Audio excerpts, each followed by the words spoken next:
All West Bengal sale medical representative ইউনিয়নের রক্তদান শিবির সারা রাজ্যব্যাপী, তার সঙ্গে বর্ধমান শহরে সংস্থার পক্ষ থেকে কম বেশি 50 জন রক্তদাতা আজ এই শিবিরে রক্তদান করেন। সংগৃহীত মূল্যবান এই রক্ত তুলে দেওয়া হবে বর্ধমান মেডিকেল কলেজের হাতে।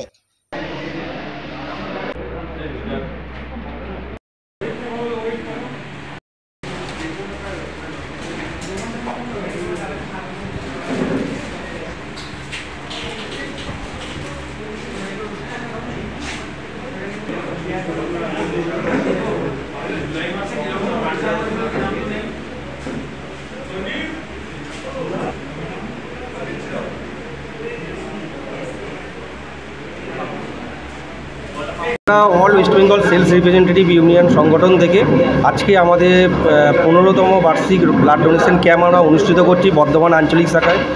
এটা আমাদের 1 মে আমাদের শুরু হয়েছে পশ্চিমবঙ্গ থেকে, ক্যানিং থেকে আপনার উত্তরবঙ্গ থেকে দক্ষিণবঙ্গ গোটা বেঙ্গল জুড়ে আমাদের এই ব্লাড ডোনেশন ক্যাম্প অনুষ্ঠিত হচ্ছে 1 মে থেকে 27 জুলাই পর্যন্ত।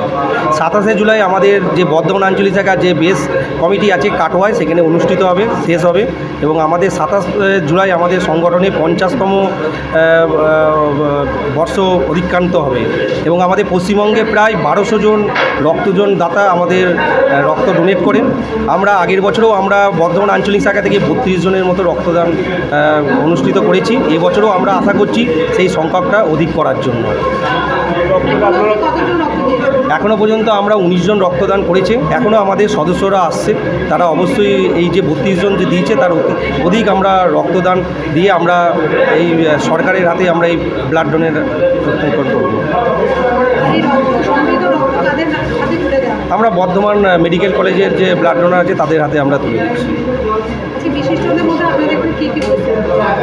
আমরা এবারে আমাদের যে সেই রকম এখানে অনুষ্ঠিত আমরা সেই আজকে উপস্থিত হতে পারেনি, ঠিক আছে, আমরা ইনভাইট করেছিলাম, তারা উপস্থিত হতে পারেনি।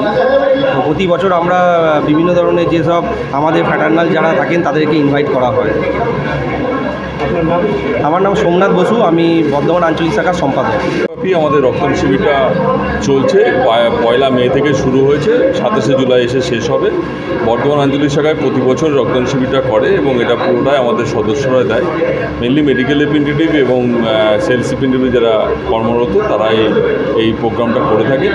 এবং আমরা যা রক্তদান সারা পশ্চিমবঙ্গ কালেক্ট করি, এটা বর্ধমান মেডিকেল কলেজ অথবা যে কোনো স্বাস্থ্যকেন্দ্রে সেগুলোতে আমরা ডোনেট করি। এটা সামাজিক দায়বদ্ধতায় দাঁড়িয়ে আমরা প্রতি বছর আমার সংগঠন এই রক্তদান শিবিরটা করে।